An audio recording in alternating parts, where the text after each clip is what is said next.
I was asked to write a little poem Up. for Mary is retiring.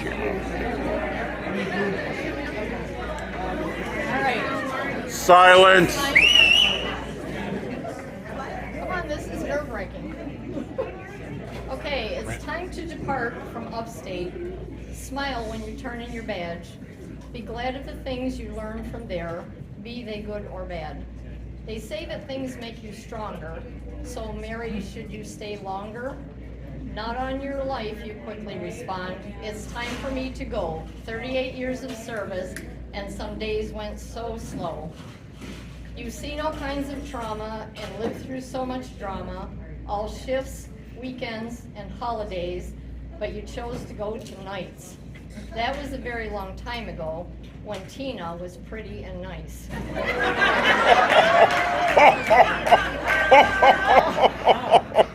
All types of equipment they kept bringing in, couldn't leave well enough alone.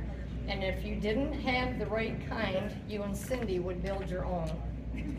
38 years ago, paper and pencil reports, treatment cards, and computer systems that left us out of sorts. Equipment parties after our shift, those were really a hoot, but there wasn't a thing that we couldn't clean, assemble, or reboot. You will have no reminders that your CPR is overdue, but you won't be there anyway to see them turning blue. Medical workers are considered emergency personnel. Through sleet and snow, in you go, we know it all too well. And finally, when you get there, you walk right in that door, throw on all your PPE, and perform your skills once more. A smile on your face, a computer at hand, living the dream, ain't life grand. Now retired, you will need to keep a calendar at hand for all your appointments and things you have planned. You'll need to adjust your sleep schedule, and I think that you will find the days of the week get hard to keep track of, and there's no urgency of time. I'm going to wrap this up now for the sake of family and friends. I truly wish you the very best, and glad you are putting retirement to the test. I was going to sing her a song when I found out she was retiring, because I heard she left a good job in the city, working for the man every night and day. Didn't get much sleep, didn't make much money, worrying about the day shift coming in. But Mary is retiring. I hope they think about hiring. Mary is retiring. Hey!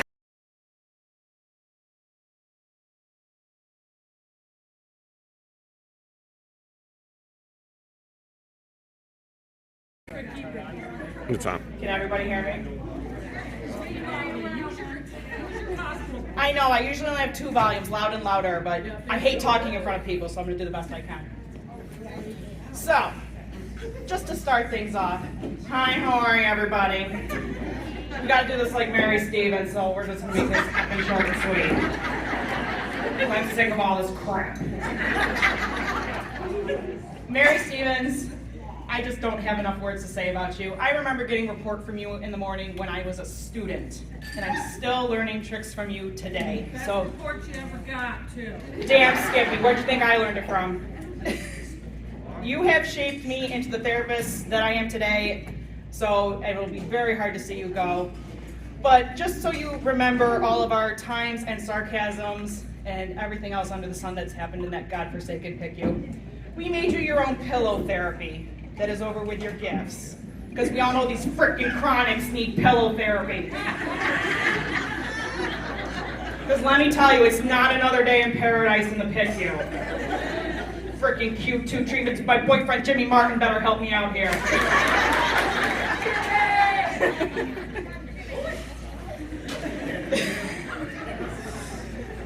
And I've only been at Upstate for about 4 years now, and I know there are plenty of other therapists that have been there much longer than I have, but courtesy of Mary Stevens, my OT bank is full. cover all those times staying till about 12:30 in the morning giving her patient report. Yes, all your sayings are on there. In fact, if anyone else needs to buy a ticket, Mary is driving the bus to hell. She's officially retired, so reserve your seats now. Mary Stevens, I love you dearly. Again, it's going to be a world of difference without you. I will try to be my best to fill your shoes as I take over in the PICU with Amy and Colleen. But let's face it, you've got some big shoes to fill, so fuck it. I love you dearly. Happy retirement. Always and forever.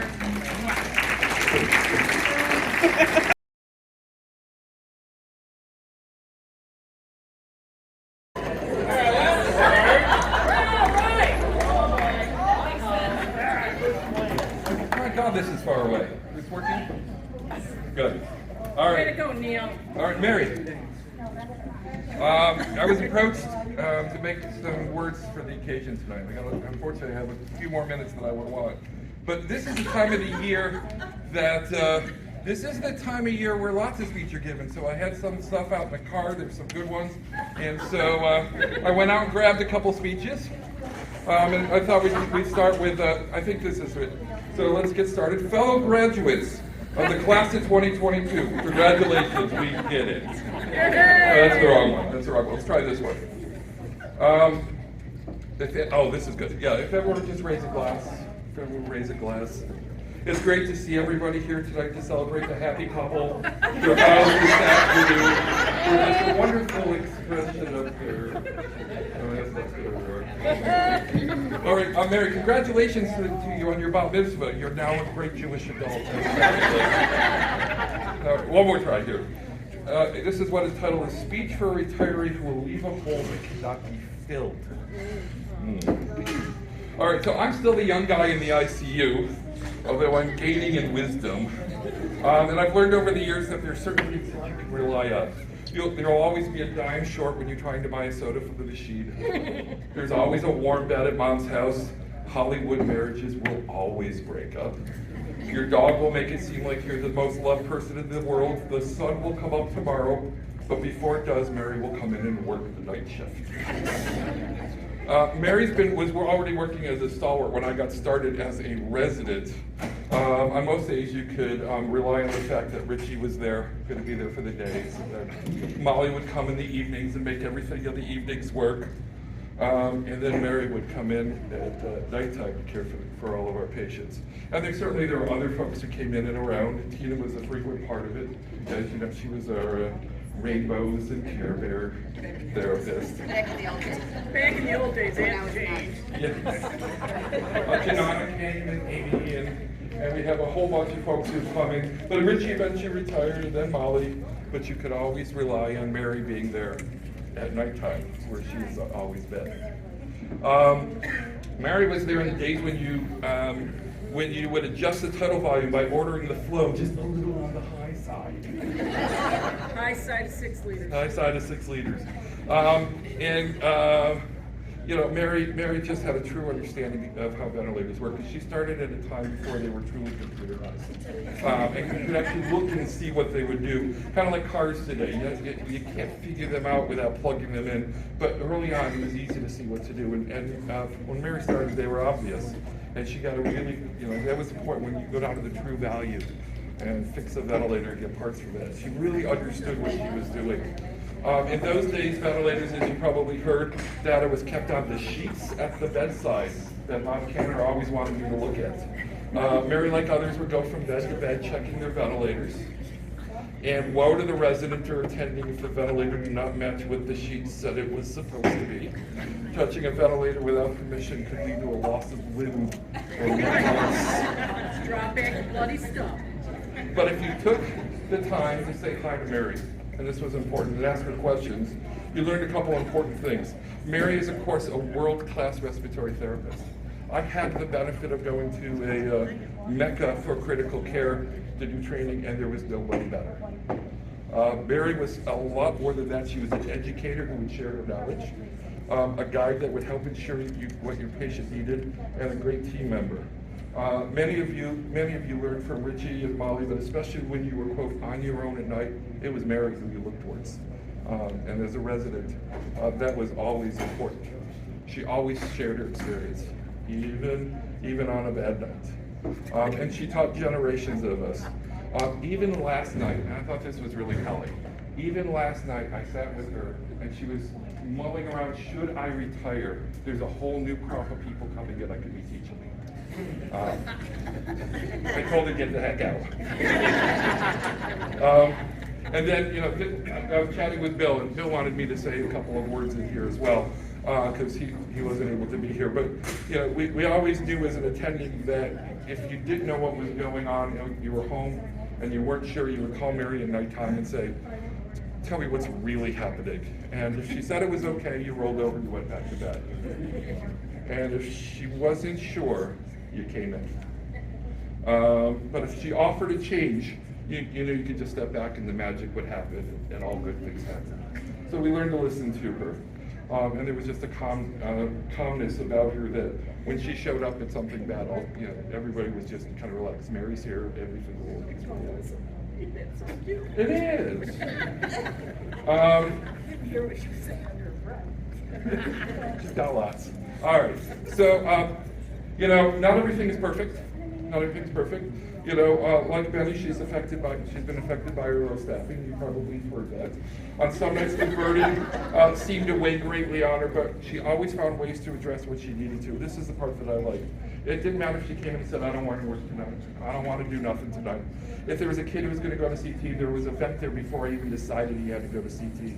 If there was a new admit before I've even gone and found Jimmy to tell him there's a new admit, there's a ventilator waiting for the new admit. If a patient's decompensated, she's there. And we took advantage of that presence. We paged her right in the middle of when she was doing PT on a cystic. Or we wait for lunch to start, and then we'd ask her to come on over. But she was always there. Yes. We knew when you went to the bathroom, that's why we called her. As soon as I'm dropping trowel in the bathroom. Yep. Anyway, and I just say, there've been so many nurses that have shared night shifts with you and learned from you. Sometimes the new ones wonder why you always work at nighttime. Some of them wonder if you have your own reflection in a mirror. But they don't check because they realize what a blessing it is to have someone with your level of experience there. And that truly has made a difference for our generations of new nurses. And, from the nurses in the very beginning, from Cookie Club people, all the way up to our current group of folks that are out there, it's been a wonderful teaching opportunity and support opportunity for them. Attendings we all appreciate. I can't mention all the people who wish they probably were here, or some of them are here. Patients like Sean North, for those of you who don't know, who was with us for 8 years. And other babies that, there's so many babies you help. Again, the nurses from the old 4C days, from our Cookie Club, Dean, I think I saw Malone walk by here at some point. Hey. Karen Evan, many of the others who have been through to now, Jimmy, Bridget, Amy, Lauren, just all the people that you've touched through this. And of course the attendings who lean on you. I would be remiss, and I don't want to take too much time, but I do need to tell one story, and Mary would be really unhappy if I did tell this story. I know it's coming. Mary's career has seen a lot of changes. High frequency, nitric. Of course, we step back and we do a high flow nasal cannula goofiness these days. But sometimes newfangled things make a difference. But sometimes she would tell you the old stuff was better. Back when I was a trusting young resident, even then the attendings told stories about what the old days were like. They talked about super PEEP and ventilators that could ventilate a I got stone. water peep cones on the back tape. I'm gonna go look at it. Check it out. And then when I came along, there were multiple events. There was the Newport Breeze. Who remembers the Newport Breeze? Oh yeah. That was the one we set the eye time and the flow up or the flow down a little bit, and it was so precise. Or the VIP Gold. And for larger kids, we had this ventilator called the 7200, which was as large as a car. And one night I admitted a teenager, and of course my attending was home. Mary was there, so he knew everything would be fine. I asked Mary to get a 7200. She was sad for a moment, and then she, because she knew it was the right thing to do, but all of them in the hospital were being used already. Every single 7200. So she got this little gleam in her eye. And she said, I've got a substitute I can bring up. She had a ventilator she knew would work just fine. She would bring up an Emerson.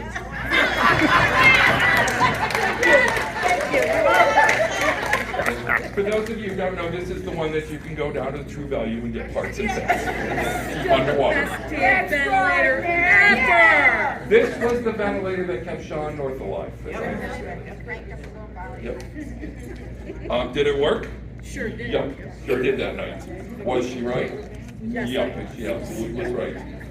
What she knew was, though, that one thing that I did not know, and I did not fully appreciate, that Ragasta was on the next day, and she was betting that he would discover the vent and would openly grumble, and would want to change as soon as possible. And I was correct. And she did not fully make me appreciate the coming storm.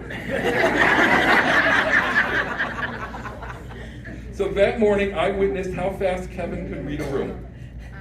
I don't think the door to the unit had shut behind him before he was calling Mary to change the vent. I tried, trusting resident, to explain that there were no alternatives, because Mary said so. I tried to explain why Mary was right. I tried to explain why the patient did well. Mary just smiled and a 7200 appeared. Later, before I graduated, she actually gave me a picture of that same ventilator. I actually still have that today, sitting in my office. So I asked you to do it before, but please raise your glasses. A toast to you on a wonderful career and to a wonderful, well-earned retirement. Thank you. You're welcome. Thank you.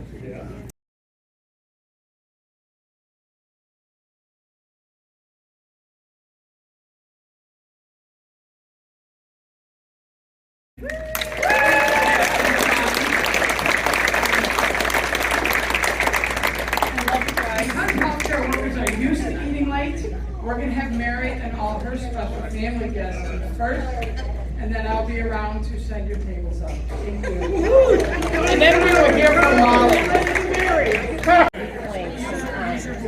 I'm going to reclaim my time. Cocktail. Thank you, Janana and Caitlin, for hosting this party to honor the career and retirement of the amazing Mary C. Stevens, the goddess of respiratory. Wow, this is amazing. The history of respiratory therapy is right here in this room. Rich Veronese, where are you, Rich? I see you. Rich started his career in inhalation therapy when ventilators were known as respirators and consisted of plumbing supplies and pressure cookers and were powered by hamsters running in a wheel. He was probably the longest working therapist in the history of this discipline. Tina Olgati Gorgeous, AKA Mean Tina, whose vicious reputation stemmed from her insistence that we stock at least 4 water bottles at certain patients' bedsides, lined up neatly, labels facing forward, in an orderly fashion. There's Jerry Ord. Where's Jerry Ord? Where are you, Jerry? Jerry. Another night shift staple. Jerry, glad you could make it. Did we wake you? Jerry is actually a diamond in the rough, hiding his gentle nature and his enigmatic energy. Carolyn, a lifesaver who would work almost anywhere, and obnoxious, who boxed his way out of the department. Denise Osborne, who got out of upstate early, but not out of respiratory, and Barb Conley, who couldn't seem to leave. Are you still working, Barb? No, Barb. Good. Barb was the angel of 6A. Well, then she went back. Barb was the angel of 6A and is in Guinness Book of World Records for sucking out the most patients ever. God bless her heart. Brenda, another angel, and second place in the Guinness Book of World Records for her activities on 5A. Joe McDonald, who has lived on the edge of the knife longer than any man should, and was an ear for our venting when no one else would or could. Daniel Jones, who was the first supervisor known to mandate himself.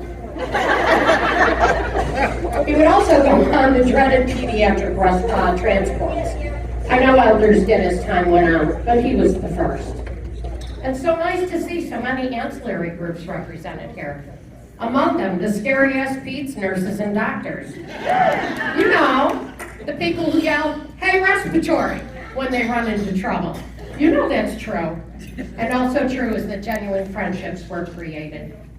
And the star of the show, Mary C. Stevens.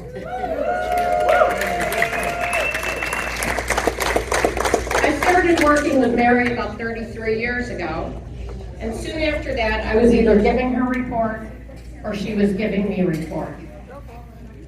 That costs upstate a half hour overtime. Report would be at 7 a.m. and by 8 I was looking at my watch, knowing that all my treatments and vent checks were due.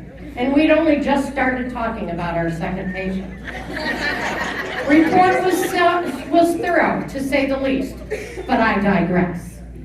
You know I do, Mary.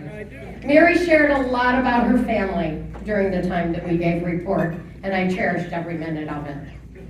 Mary taught me everything I needed to know to survive in pediatrics and to keep our patients alive.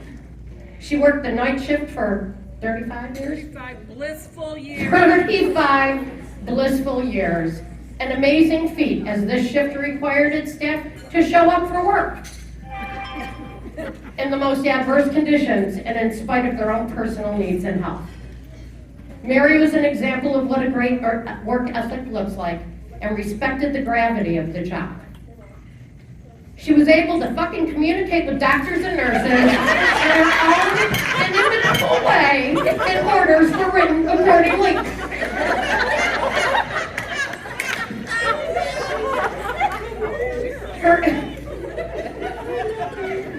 Her interaction with parents was unique, and they responded to her charm. She developed lifelong relationships with those she met on her journey and became a special entity in many of our lives. Mary was an integral part of the pediatric transport team and was instrumental in our participation in that team. She frequently went out on transports that would occur at the end of her long, arduous night shift. She helped save the lives of countless children, not to mention the hundreds of adults she cared for while covering the ER. She was a beast. Mary influenced the education and the lives of many students in her long career, some of whom are sitting in this room. She taught me much, and I thank you for that, Mary. The present and the future of respiratory therapy is in the hands of these young people. Janana, Allie, Caitlin, Colleen, Jen, and Amy, and some of those who I have just met tonight and weren't on with us. The work you all do, touches so many lives in ways you may never know. And we can thank Mary Stevens for her part in preparing us all to face the challenges ahead. Mary, we know you will certainly enjoy your retirement, and we all wish you the best of everything. Peace, love, and rock and roll. And because Neil can't get enough, I've been asked to read this email from Bill. He wanted you to hear these words, girl. Bill Hannon? Neil, here are a few thoughts on Mary Stevens I was hoping you would read tonight. Mary, I'm so disappointed I'm unable to attend your retirement party this evening. Unfortunately, something came up a few days ago that I am unable to miss. To begin with, I suspect I am one of the few people who has worked with Mary for the entire 35 years she has been a respiratory therapist here at Upstate. One of the things that has always struck me about Mary is how quiet, reserved, and soft-spoken she is.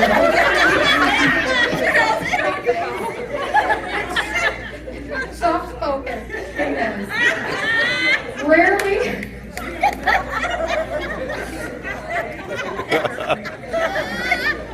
He always was funny. rarely have I ever heard Mary speak up and voice her opinion about a patient or any clinical situation. All kidding aside, Mary, you have been a rock and such an important presence in the PICU at night over the past 35 years. Mary has always been an integral part of the team caring for the sickest of children at Golisano. She is smart, hardworking, always available, knowledgeable, and very skilled in her assessment and care of sick infants and children. Nothing made me feel better than seeing Mary at the bedside of a sick child after rushing into the PICU at night to see a patient. If an intubation was imminent or planned, Mary was there at your left side of the head of the bed, bagging and taking care of the patient with all the necessary equipment ready to help assist in any airway procedures or intubation that needed to be done. Stop that. I believe even a greater compliment I can give Mary is that she, like many of the night nurses, was my second set of eyes in assessing sick children at night. More than once, after talking to one of the night residents in the PICU about a sick child, I would hang up and call back into the PICU asking to speak to Mary to get her opinion on how the new patient was or the transfer into the PICU from the floor looked. I was very comfortable and confident in her assessment of sick children. If Mary told me I needed to come in and see this patient, I was very quickly out of bed and on my way into the hospital. No questions asked. As James Earl Jones said in the classic baseball movie, "Baseball is Life," if that is true, I believe Mary Stevens should be inducted into the Pediatric ICU Respiratory Therapy Hall of Fame, along with a number of others of her prior partners such as Jack Procida, Jerry Orton, who is probably still scared of Bob Cantor, Rich Veronese, and Molly McCoy.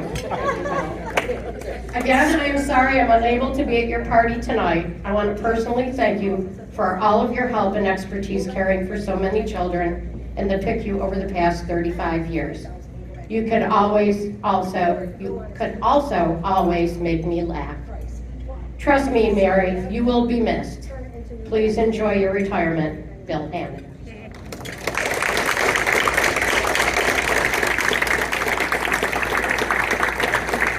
That's it.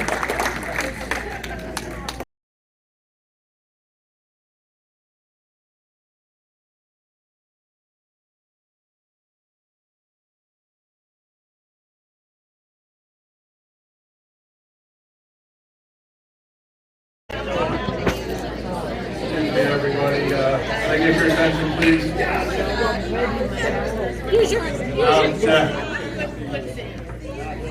I've got a little public service announcement. Mary, how's it going, girl?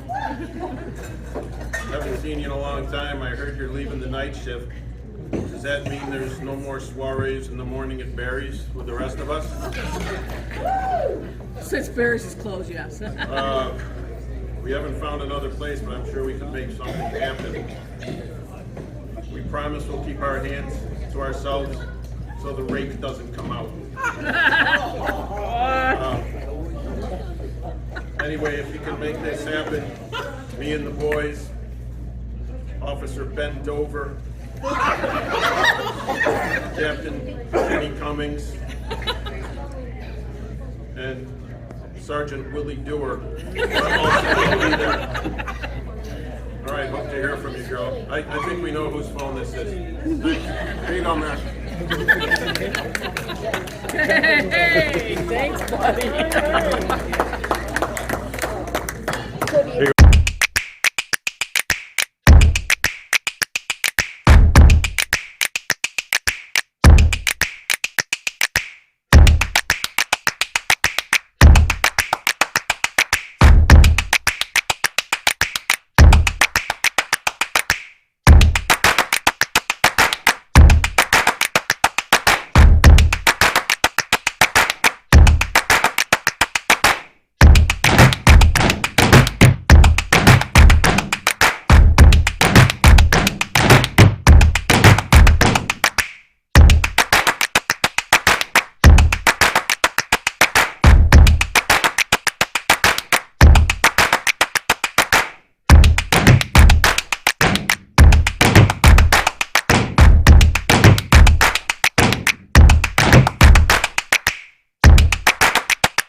so cool. Oh my gosh, you made it. Who made that cake? Well, I'm looking up here, didn't get the cake. No, Tina, I haven't opened up your gift yet, but it'll be one of the first ones I open. It's gonna be like you giving a report. Maybe. Get right on that line. I know, so it's, yeah, so we got an hour 45, we're good. Then we'll have to recap. Right. We could really hear how loud is best. Yeah. So, Right on that mic, you know how Get to up. get right on the mic. Anyways, I'm going to try my best to get through this. This may be harder to get through than my mother's eulogy was. First of all, thank you all so very, very much for coming. I also need to thank Caitlin Hoyle and Janana for putting this lovely extravaganza together for me. With a little help from the flowers from my beautiful friend Ann Wilson, balloons. I don't know who made the cake. That is freaking outstanding. Well, one of the cakes is outstanding, and the other cake said, in case you didn't see the cake, you couldn't have made it to 40 years. I tried my best. For those of you who think I've only worked peds, shockingly, I know you'll be shocked, I actually found a box at my house from when we had to clean out our lockers at work. And yes, if you really looked at these, it would be breaking HIPAA. But these are some of my former patient lists. CT, MS, 6F, 8C. Well, no, it couldn't have been 8C because, you know, we didn't have printed papers back then. We've gone through a whole lot. There's a lot of frequent flyers from back in the day on the list.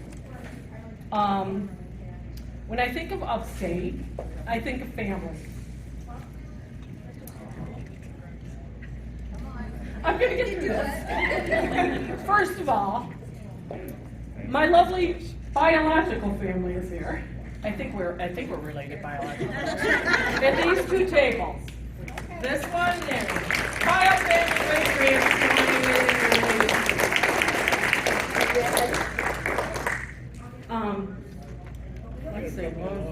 I think 4 of my siblings are here. 4 of my siblings are here. My oldest sister couldn't be here because, she's got COVID. And on that note, I do want to thank you all for coming to Mary Stevens, a super COVID spreader.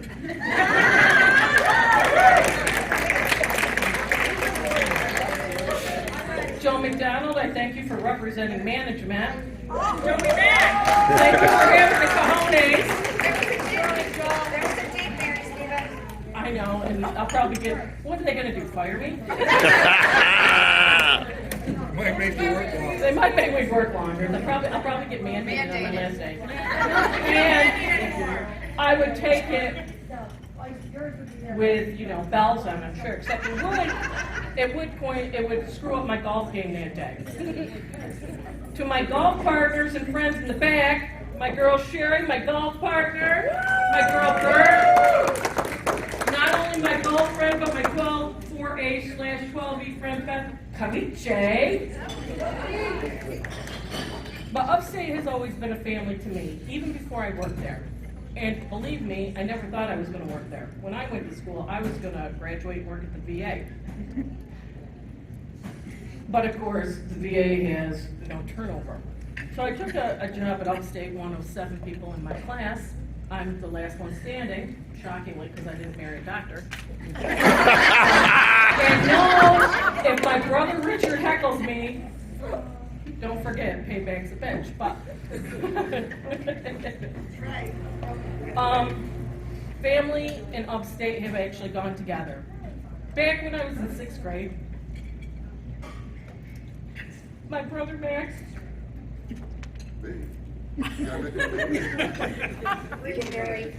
Shockingly, Oneida Hospital saved him. But then he was transferred.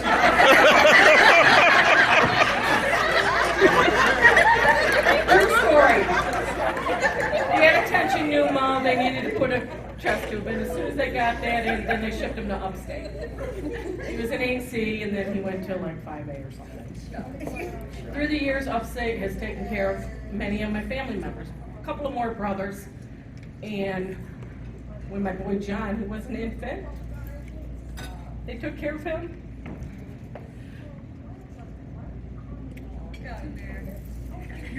God, it's so much easier for you to bitch.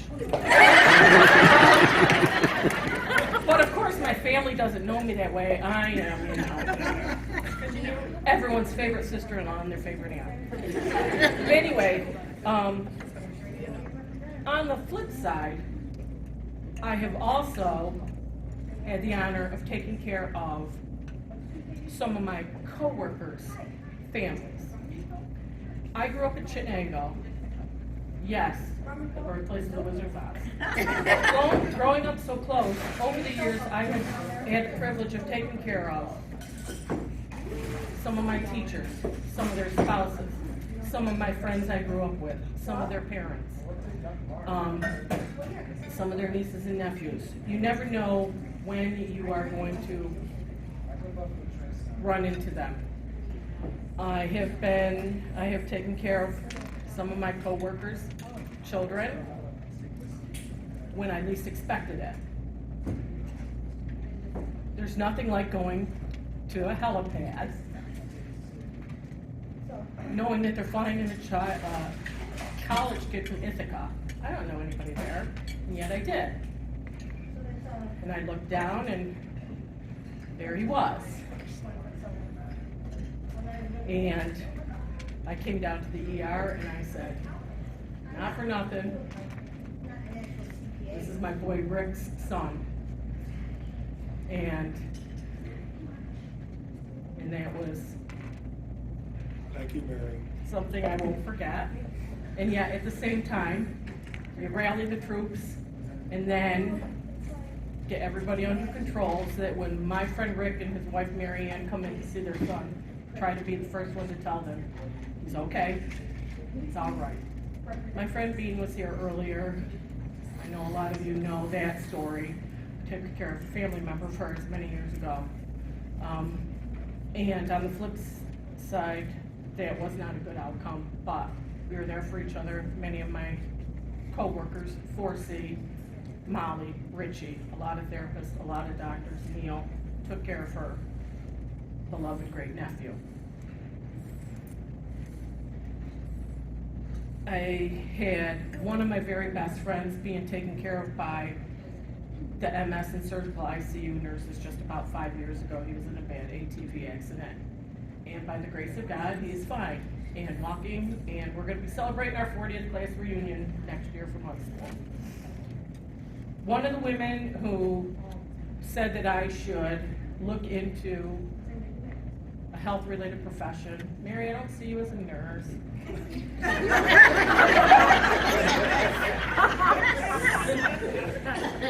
I know you don't have the patience to go through school and be a physician, that's right.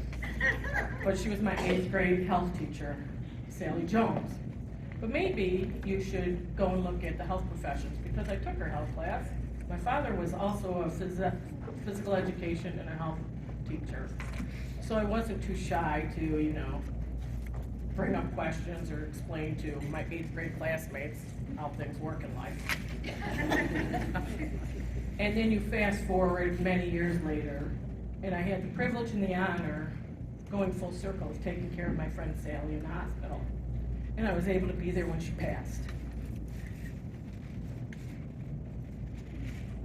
And you can blame it on one of my sister-in-laws a little bit. My sister-in-law, Patty, is also a respiratory therapist, and I followed her to work one day when I didn't know what the heck I wanted to be when I was in high school. So, Patty, thank you, and yet I could kick your ass at the same time. As I said, Upstate has always been a family to me, good and bad. I have shown many of you pictures of my kids growing up. I didn't give birth to any of them, but as you all know, my nieces and nephews are very precious.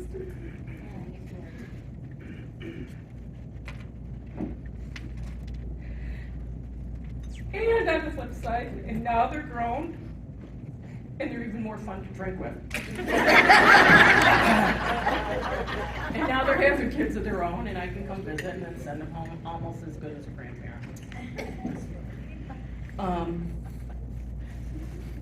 I couldn't have made it through this career without learning from the best of the best.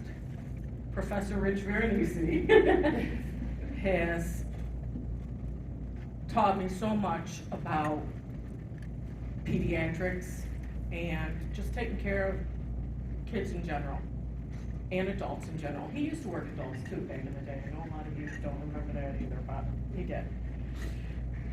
Tina Olgati-Gorgi, shockingly, she oriented me and she's still here. Me, Tina, yeah. My good friend Denise, Teresa Stanton, they helped to orient me back in the day, so you can blame everything on them on how I turned out. As I said, I didn't plan on working in upstate that long. I was gonna work there 3 years tops and then, the VA would have an opening. But as we know, that changed. And as you get there, as I like to say, upstate is not a place for sissies to work. That's right, sister. You have got to suck it up. You've got to keep on going. You have to show up. You have to support each other, and be there for each other. I have worked with some of the best. My friend Jerry Orton is here tonight.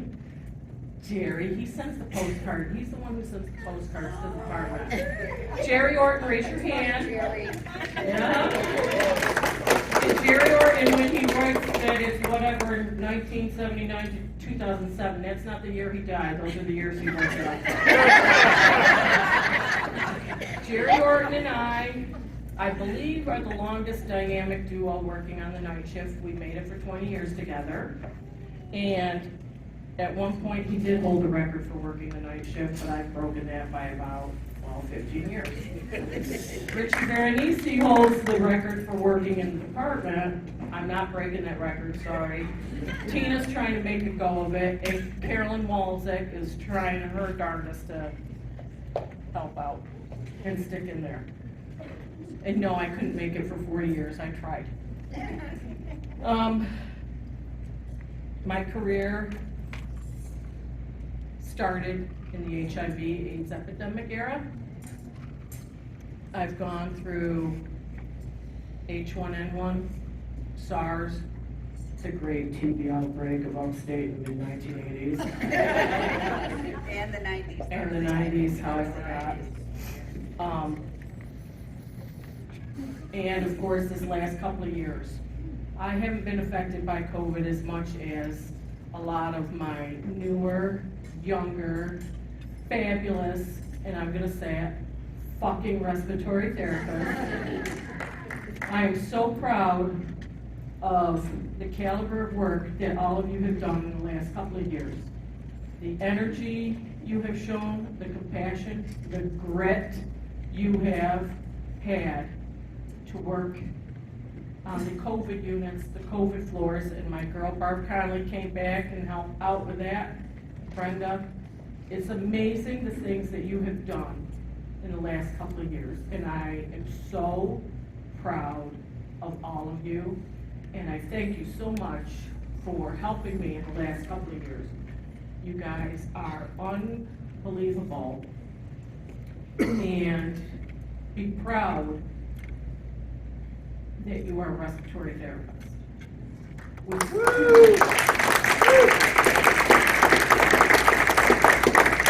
Technology has changed over the years. We started out with basically, like they said, the Emerson ventilator that anybody could pick up the parts of the true value, and now it's all computerized. We use Super Peak. I have a couple of those columns in the back. No, please don't change it into a bomb. Although it is visualized now. We had the PMR2s, the MA2s, the baby birds. There is a picture of me back there. My hair is about this big in the picture from my first year working, amongst all the different types of machines we had back then. In the late 80s, during the HIV/AIDS crisis, my friend Cindy Carey and I, in about a half hour's time, did come up with the Carey Stevens high flow system. I have a picture back there in a frame. Please forgive my pastel pink scrubs. What the hell was I thinking?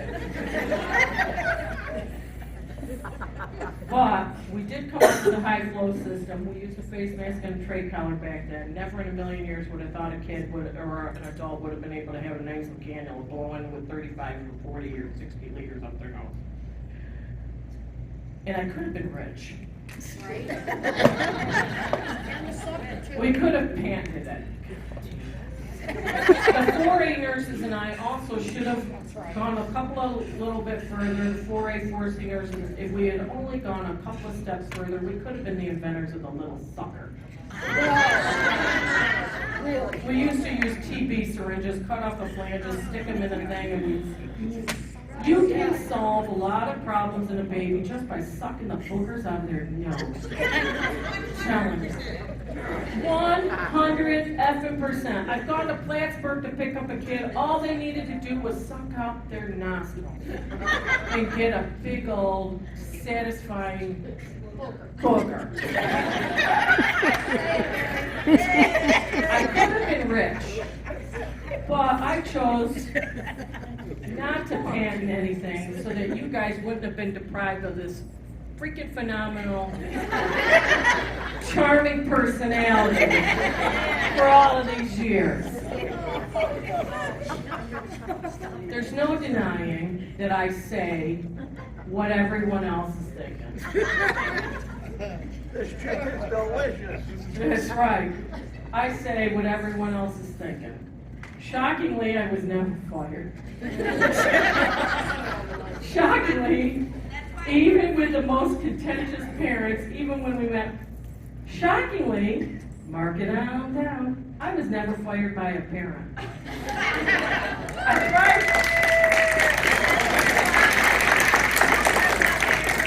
tried like hell. I tried my best. But gosh darn it, they just didn't take my baby. There is some paraphernalia on that back thing. I would like you to look at it. There's a couple of, photo albums, or you might just take it. There is I have a list. Before we had the Get Out of Jail Free book, we had actual cards. That's why we call them Get Out of Jail cards. I got a slew of them. If I could sell them to you, maybe both.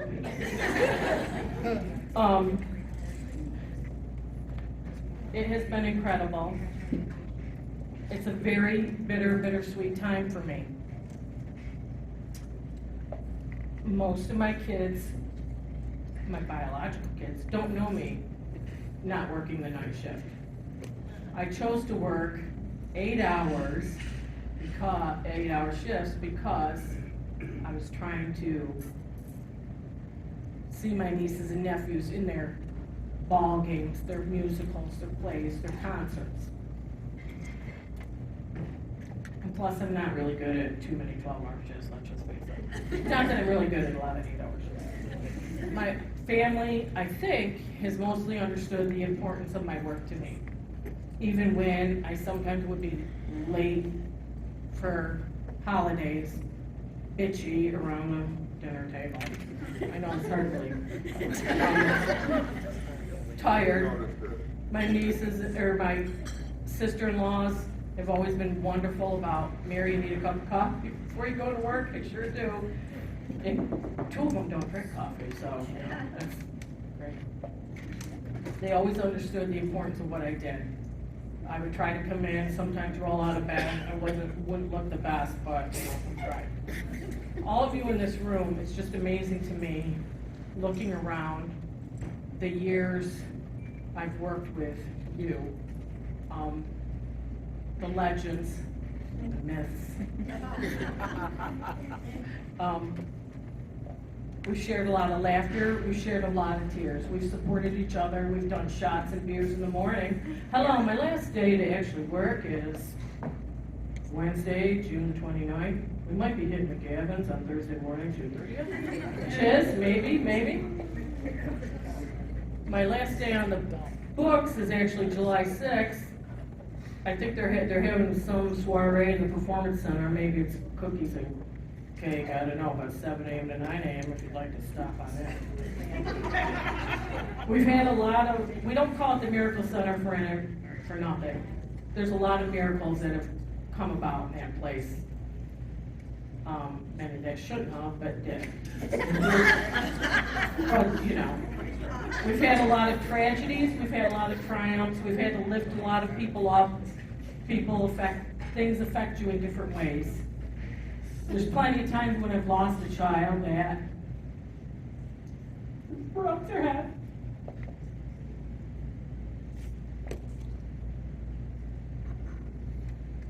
And whispered in their ear that when they got to heaven, my father runs a hell of a playground program. And you will know him because he's going to come and rub your head too.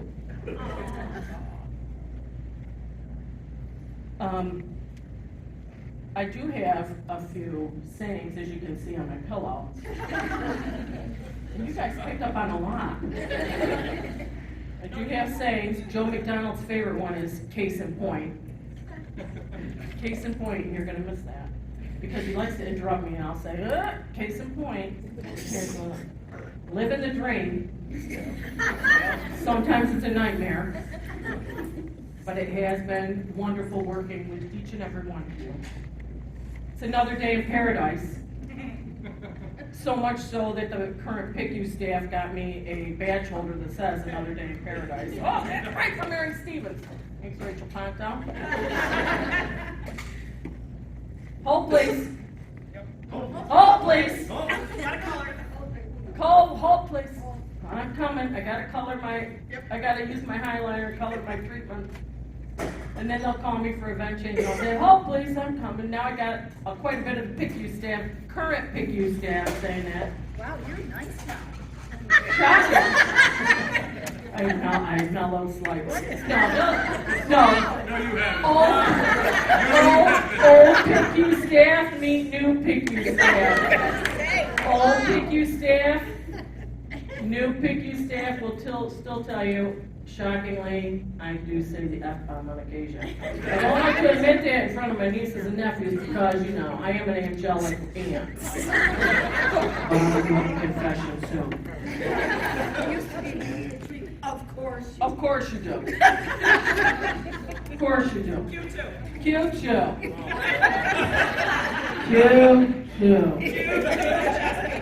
Cute Chesapeake too. I thank all of my nurses throughout the hospital immensely, and my doctors, my respiratory therapists for always pitching in. The last, I don't know, I told Jerry Orton when I came to nights permanently, don't think I'm taking peds all the time. We see how well that works. I did cover the emergency room Monday through Friday for approximately 23 years. I think I still hold the record for that, and I think I've logged the most hours on the helipad, more than anybody else in the history of the hospital, because now we don't have to go up there. And the hyperbaric. And the hyperbaric, quite a bit. I've never made it on a billboard. This is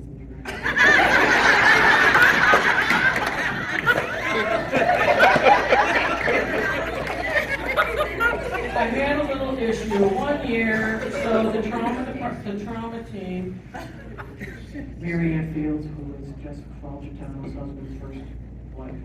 So she was in charge of the trauma team. So they take a nice picture up on the helipad of the wonderful trauma team in the hospital. Not for nothing, but there was not one respiratory therapist in that picture. I was a little pissed, to say the least. So I says to Mary Ann Fields, back in the time, I said, so Mary Ann, she goes, did you see the picture? I said, it's fabulous. There's only one thing missing. She goes, I know. I says, well, what do you think it is? She goes, well, a patient. I was like, oh. She says, do you think of anything else? And she goes, no. I said, well, you're talking to a respiratory therapist. You think anything's missing? She goes, well. I said, well, take a look. Not one respiratory therapist in the hospital. We're the redheaded stepchildren until, you know, you need a damn treatment because your person's fluid overloaded. Happens more on the adult floors. Zero fix it. We're all fixing everything. But, so she's like, oh my God, I can't believe it. In the trauma room, they started putting down twister circles one day. In the trauma room. I go in and I was like, well, there's no respiratory therapist one, which is probably a good thing because we don't have a set place. We go back and forth from left to right, side to side, depending on who's intubating and what you got to do. But thanks for including us in the twister circle, but I think they have now. And then the following year, they did do another trauma picture, and my friend, good golly, Miss Molly, who hadn't covered the ER in about 10 years, but I had to do that day. Sure enough, she makes it to the trauma picture of that one. With Roxanne Sommier, who was in, you know. Anyway, who was on orientation at Mom But at least we had a couple respiratory therapists in the picture. I tend to say once in a while, Jesus, Mary, and Joseph. Jesus, Mary, and Joseph. I even have a shirt that says that my sister Teresa gave to me, and I wear it to work on occasion. And I'm one more day closer to retirement. Ah! Mary, how's tonight going? It's going okay. It sucks, but I'm one more day closer to retirement. I never thought that would actually come through. I'm still trying to wrap my head around it. Do I know what I'm going to do? No. Good. I think I'm going to sleep. Yes. At night. Not at night. Not at night. I'm going to be up. I was always a late night owl. I hopefully will sleep. I don't know. Get my house back in order. Maybe down the line travel. Maybe volunteer. Don't know if I'll come back to the hospital. I'm hoping to God I don't, or my friend Denise will freaking kill me. Angela needs a babysitter. Angela needs a babysitter. I might be dog sitting for a couple of people. There's certain patients you never forget, as my friend Neil said, Sean. You never forget Dave Bennett, Tina's former boyfriend. And yes, I'm breaking hip, but God forgive me. Don't fire me. My girlfriend Marina Giroux, who had been trying to let me, she goes, I used to go in and talk to her at night, and she used to knit baby booties and sweaters and everything, and that was my biggest regret, never having her. But she had a great big huge bottle like Manischewitz in the refrigerator, and they'd say she could have 1 to 2 glasses a night. But she waited up for me one night, and she was watching TV, and she said, look at that commercial. He looks like you. And I look up, and sure as shit, it was my brother Skip. On the commercial. He's a local celebrity because he made a commercial for the National Tractor Trailer School. My brother Skip. And she goes, he looks like you. And I said, Marina, I kid you not, that's my brother. On one of his commercials, he had an actress, his fake wife, filling in for my friend, my favorite sister-in-law, Kim. I also call my in-laws outlaws and things like that. There's so much more to say. Medicine and science is always changing. Please pass your knowledge on. Crap I learned 30 years ago, I can still teach you. And all of you can teach me the new technologically advancements and all this stuff. I can't keep up with all this computerized bullshit. It's always evolving. It's always changing. Like I said, we thought 30 years ago that Super Peak was great. We learned it wasn't. Tick tidal lines were great. We're knowing that they're not. In the last 2 years, you have learned more than you ever thought you would, and you know it changes day to day. The way you treat certain, medical issues. This COVID, please let us all get through this. Look at your patient. Don't always look at the monitors. Don't always look at everything. Look at your patient. Pay attention to who they are. Try to learn their name. Try to become friends. Well, you don't need to be friends with them. Try to be sympathetic, which I know I'm not always successful at. God knows that. Once in a while, hold their hand, read them a book, whether it's a Reader's Digest or, Curious George. Talk to them, hold their hand. It's amazing how many of them you think are out and then they wake up and they recognize your name once they're excavated. Communicate with your staff, party freaking on. Go out to breakfast and out to McGavin's and hit Coleman's on St. freaking Patrick's Day. If Barry's was still open, I'd be buying you around with the best looking bartender in all of Syracuse, Dixie. Celebrate the miracles and learn from your losses. You cannot save everybody, just do the best you can. Support each other. Give somebody a hug, even though I know it's been hard the last couple of years, but that's what a lot of us need. Support each other. I'm a bitch. I really am. But I'm a crybaby too. I bitch a lot, complain a lot. A lot of it's more to protect me. I wouldn't have made it through the last couple of years without my fellow respiratory therapists and without especially my pediatric staff. They help me day in and day out. I could not get through with them and take care of these children without you. I'm trying to tell that to my coworkers. Please communicate with your nurses, because God knows the nurses on the other floors aren't going to help you with any treatment. The pediatric nurses help you time and time again. It's a teamwork. Communicate, and every chance you get. Thank you. I appreciate you so much, even though I dropped the F-bomb on occasion. In other words. I know my family's shocked by that. Again, there's other patients I live with. My girl Alice Bryant, who loved chocolate chip cookies. You guys didn't get to learn the dog, 6D. The dog was one of the best places to work. Sean Burden had to run to the bathroom quite a bit to vomit when she was pregnant. The Jeffrey girls, my all-time favorite cystic patient, my girl. Loretta Lynn fans. The Loretta Lynn fans, Candy Tucker. My girl Kim Isabel. She was my favorite cystic in all the world. She did everything right, and she would still have to come in. Not like a lot of these non-compliance kids now. Kim passed away just a couple of years ago at the age of 51, I believe. She had a lung transplant. She went on to become a golfer. She got married. She traveled the world, and she was able to ski. And she was resilient and always had a smile on her face. And she came back as an adult on the 8th floor, and she was wonderful. My boy Danny Weaver, I'll never forget. Our girl Kaylee B. And recently our beloved Crabdale. They're with me, I carry them. I carry a lot of all of you in my heart. I will always be grateful for what this profession gave to me. It gave me purpose. It gave me self-motivation, usually.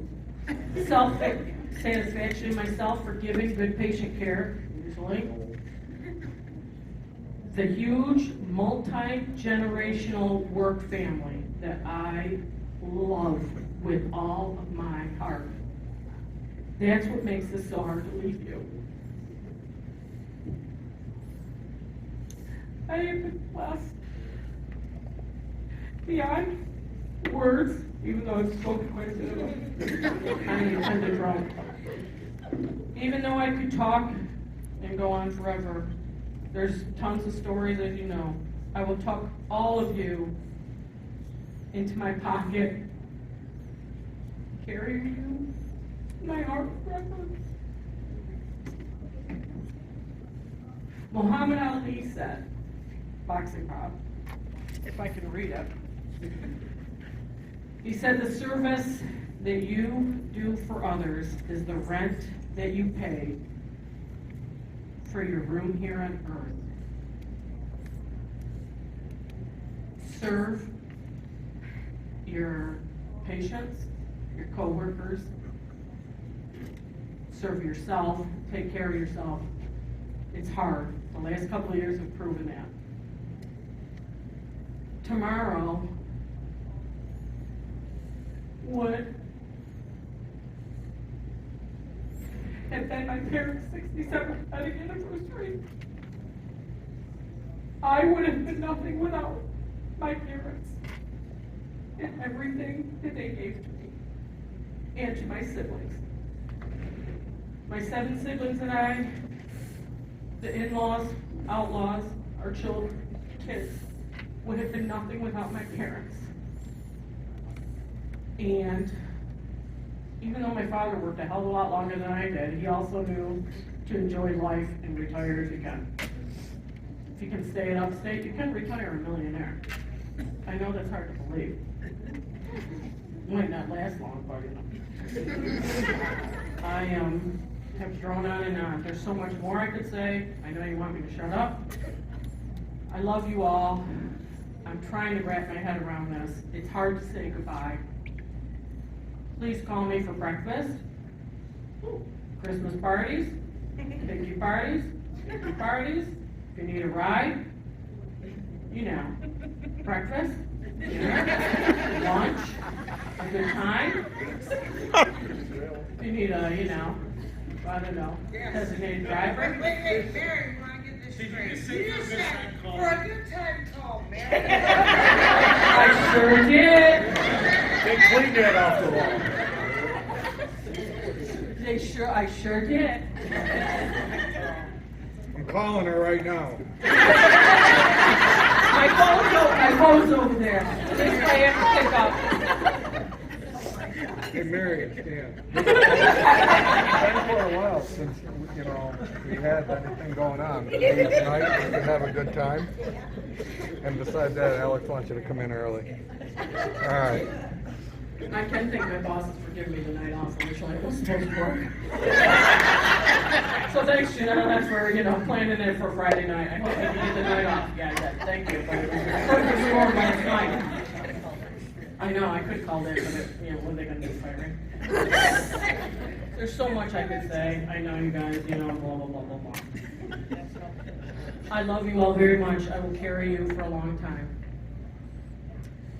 My family, biological, has met you. Please mingle, please talk. They mean, even though they're goofballs. What? Mean a great deal to me. And now you know why I love work so much. My mother was Irish, and she was proud of it. So to end this, figure I'd get an Irish toast in there. And again, thank you all so very, very much for coming. This means more to you, me, than any of you could know. And it means a lot to you, too.